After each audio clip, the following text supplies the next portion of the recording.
This playlist collects together and organizes the individual component modules, which together comprise our lecture on Kornblith's What is Naturalistic Epistemology, which is the introduction to his anthology on naturalized epistemology. We'll begin by looking at Kornblith's 3 questions and the 3 positions that he uses those questions to define. Then we'll talk about the replacement thesis, which he attributes to Quine, and specifically the strong replacement thesis, and we'll review arguments that he alleges Quine offers for this replacement thesis. We'll then look at the distinction that he makes between the strong replacement thesis and the weak replacement thesis, then the distinction that he makes between the weak replacement thesis and psychologism, and finally the distinction between psychologism and ballpark psychologism. So turning to the first part of the lecture, we'll look at Kornblith's 3 questions, and we'll see how he uses them to define 3 positions: the independence thesis, which he takes to represent traditional epistemology, the naturalistic approach, which essentially is his view, and the replacement thesis, which he attributes to Quine.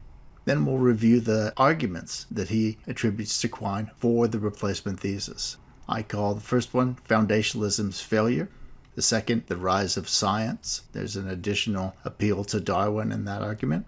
And finally, the rational presumption argument, together with its supporting argument. Let's go ahead and look at those questions. Kornblith thinks that if you ask, what is naturalized epistemology, you can understand that question better by thinking of it in terms of 3 other questions, specifically the order and independence one assigns to these questions. The first question is, how ought we to arrive at our beliefs? The second, how do we arrive at our beliefs? And the third, are the processes by which we arrive at our beliefs the ones by which we ought to arrive at our beliefs?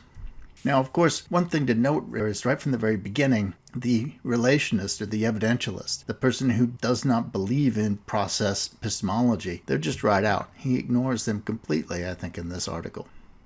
Now, the traditional view, according to Kornblith, says, look, number 1 goes to the philosophers. They get to answer how we ought to form our beliefs. Number 2 to the psychologists. They describe how we do form our beliefs. And then we get together in a conference later on and answer question 3 by comparing our notes. There's no interaction between the disciplines because the normative questions that philosophers ask are completely independent of the descriptive questions that psychologists ask. And so he names this the independence thesis. It's the first of the 3 positions that he uses these questions to outline.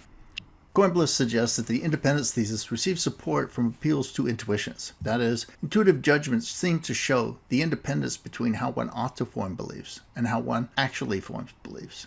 As he notes, how we actually arrive at our beliefs need to have nothing to do with how we ought to arrive at them. The second position that Kornblith introduces is what he calls the naturalistic approach. And this approach encompasses Kornblith's own perspective. The naturalistic approach is defined both in terms of these questions and in terms of its denial of the independence thesis. Naturalists, he says, claim that question 1 and question 2 cannot be answered independently. In other words, what Kornblith is claiming is that questions about how we ought to form our beliefs cannot be answered independently and in isolation from questions about how we actually form our beliefs.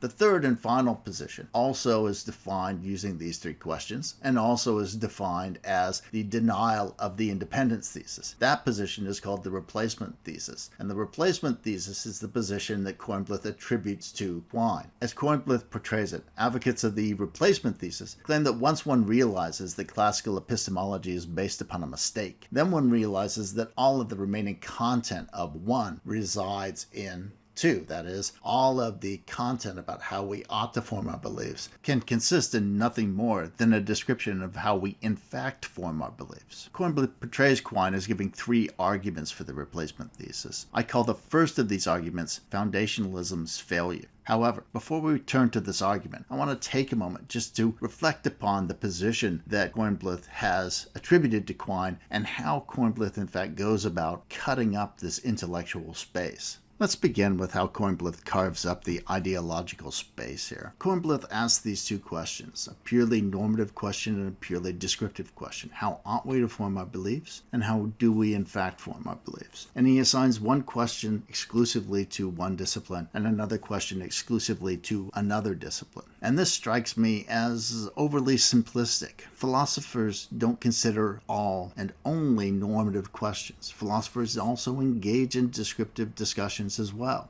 For instance, when philosophers in metaphysics engage in ontological speculation, they're not speculating about what ought to be. Psychologists don't engage in pure description devoid of any normative or evaluative elements. For instance, Kahneman and Tversky, when talking about judgment heuristics, were pointing to failures that they saw in judgment heuristics in terms of their inadequacy in estimating likelihoods under certain conditions. That's a normative claim. When vision scientists are talking about visual illusions, they're making a distinction that involves a normative judgment about the veridicality of our visual perceptions.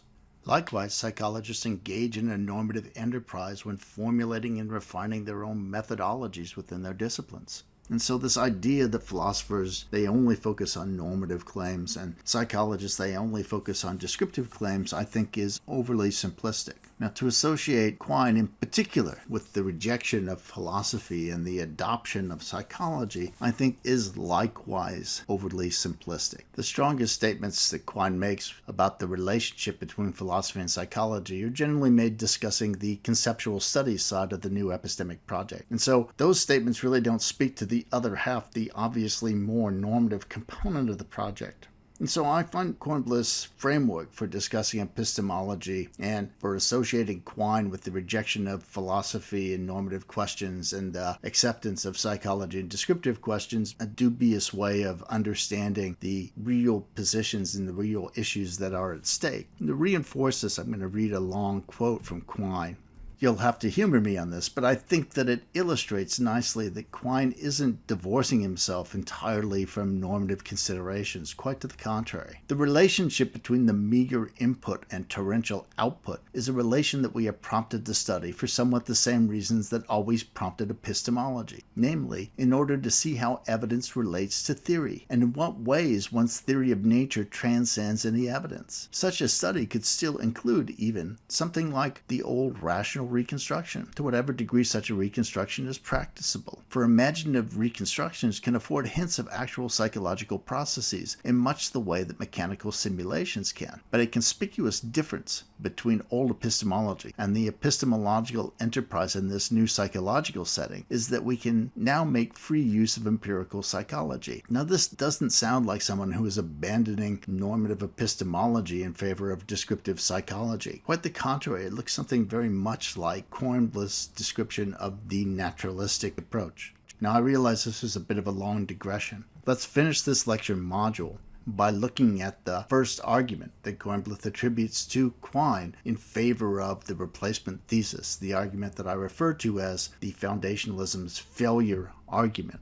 Premise 1. Foundationalism is coextensive with classical epistemology. Premise 2. Question 1, how ought we to form our beliefs, has meaning independent of question 2, how do we form our beliefs, only if classical epistemology is potentially successful. Premise 3, foundationalism is a failure. Conclusion 1, hence classical epistemology is a failure. Conclusion 2, hence that first question, how ought we to form our beliefs, has no meaning independent of the second question, how do we form our beliefs. Now, this particular way of understanding that argument in that passage could be beefed up and made even more radical. And I think we ought to consider that before we consider whether or not the argument is good. I don't think this is accurate, but I do think that people have held the stronger interpretation of the passage to which Kornblith refers. Some people, for instance, as we'll see, Kim, reads Quine as asserting that the failure of the epistemic project is due to the fact that that first question, how ought we to form our beliefs, is not and never was a legitimate question at all. Indeed, asking how we ought to form our beliefs is like asking how a billiard ball ought to travel when hit. There is no such legitimate question on this interpretation. There are only the questions, how do we form our beliefs, and how do billiard balls travel when hit? Now, I personally think that neither interpretation of this passage is accurate. It's true that Quine thinks that foundationalism fails, but I don't think that he thinks that it's coextensive with any possible epistemology. For starters, Quine himself is a coherence theorist, and so he doesn't think that foundationalism is to be identified with epistemology as a whole. And so I think this argument, again, is a misinterpretation of Quine and Quine's intent. We'll continue working our way through Kornblith's article in the next lecture module.